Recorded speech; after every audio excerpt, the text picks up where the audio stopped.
যে বাসায় এটা রাখবে তার বাসায় যেই আসবে সে এটা দেখে তো আশ্চর্যই হবে। সিল জারের ভিতরে একটা ন্যাচারাল প্ল্যান্টসগুলো মানে হাউ ইট পসিবল, এইভাবে যে করতে হয় বা করা যায় অনেকেই জানে না। এটাকে মেইনলি টেরারিয়াম বলে। ন্যাচারাল প্ল্যান্টসগুলো গ্লাসের যে জারটা একদম ফুলি সিল করা জারের ভিতরে ন্যাচারাল প্ল্যান্টগুলো গ্রো করে, এটাকে টেরারিয়াম বলে। একদম ফুলি আপনার সেলফ সাস্টেইনেবল ইকোসিস্টেম।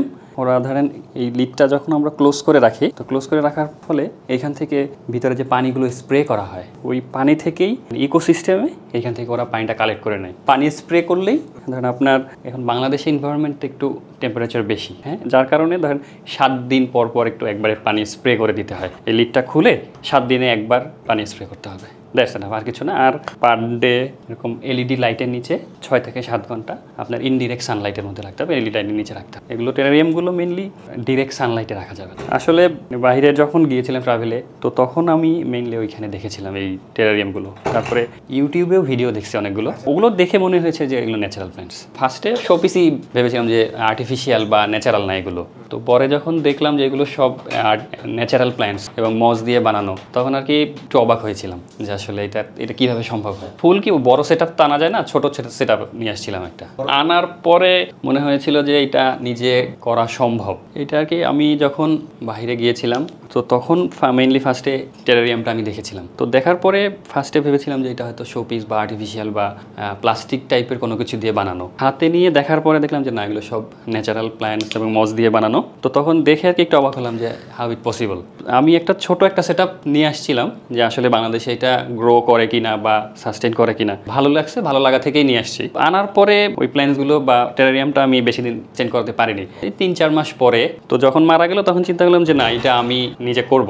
আমি ইউটিউবে অনেকগুলো ভিডিও দেখলাম, টিউটোরিয়াল দেখলাম। দেখার পরে টেরারিয়ামগুলো আস্তে আস্তে কাজ শুরু করার পরে দেখলাম যে না, প্রথম 3-4 মাস 6 মাস কোনো প্ল্যান্টস এখানে সার্ভাইভ করে না, কোনোটাই বাঁচতেছে না। তো পরে এটা নিয়ে আরও একটু ইউটিউবে অনেক টিউটোরিয়াল দেখলাম যে কিভাবে এটা সাস্টেইন করে। 6 মাস যাওয়ার পরে দেখলাম যে না, প্ল্যান্টসগুলো সব এখন গ্রো করতেছে এবং জারের ভিতরে খুব ভালোভাবেই থাকতেছে। রাতে কাজ করলাম, রাতে কাজ করার পরে যখন কাজ করছি তখন মনে হয়েছে যে না ঠিক আছে সেট আপ, বাট সকালে মনে করলাম যে না, এই সেট আপটা এইভাবে হবে না। তখন আবার নতুন করে সেট আপ আমি বানাইছি। তো তখন মেইনলি চিন্তা যে না, এটা এখন প্রফেশনালি নেওয়া দরকার।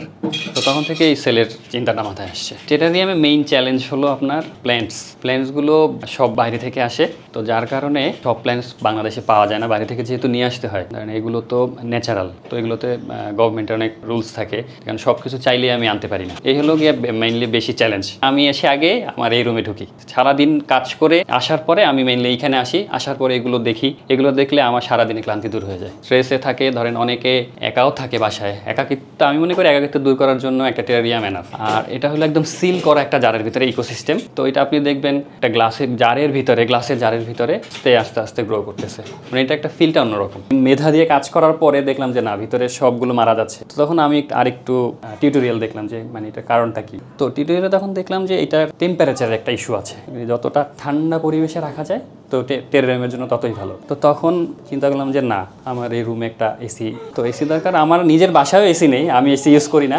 টেরারিয়ামের এই কাজ করার জন্য, গাছগুলোকে বাঁচানোর জন্য মেনলি আমার রুমে এসিটা লাগাতে হয়েছে। মানে এটা খুবই একটা ইন্টারেস্টিং পার্ট যে আমি নিজে এসি ইউজ করছি না, এখন এই টেরারিয়ামের জন্য আমাকে একটা এসি কিনতে হয়েছে। এসি লাগানোর পরে দেখলাম যে না, রুমের টেম্পারেচার যখন একটা মিনিমাম লেভেলে চলে আসছে, তো তখন দেখলাম যে ভিতরে যে প্ল্যান্টসগুলো, তারপরে আমার যে গাছের যেগুলো আমি স্টকে যেগুলো রাখি, তো এগুলো সবগুলো দেখলাম যে না, এখন কোনো প্ল্যান্টসগুলোই ডার্ক কালার বা গলে যাওয়ার কোনো পসিবিলিটি মানে হয়নি। এখন এইখানে প্ল্যান্টস আছে 7-8টা ভ্যারাইটিস, আর মস আছে অনেকগুলো, 4-5টা কোয়ালিটির মস আছে। মেনলি সয়েলের জন্য আমাকে লাভা রক, তারপরে কোকোপিট, মাটির সাথে অনেক কিছু ম্যাটেরিয়াল ইউজ করতে হয়। কারণ এটা ধরেন একদম ডিরেক্ট যে আপনি সয়েল বা মাটি যেটাকে আছে ওইটাকে আপনি ইউজ করতে পারবেন না, ওটাকে একটু প্রসেস করে নিতে হয়। এটার সাথে লাভা রক, কোকোপিট, তারপরে আরেকটা সেটা হলো আপনি ড্রাই স্প্যাগনাম মস বলে, ওই মসটা ইউজ করতে হয়, যেগুলো ওই মসটা বাইরে থেকে আনতে হয়, বাংলাদেশে হয় না। তো ওই ড্রাইটা এগুলো সব একসাথে মিক্সড করে তারপরে সয়েলটা প্রিপারেশন করে। পেন্টিংয়ের প্রতি একটু খুব বেশি না,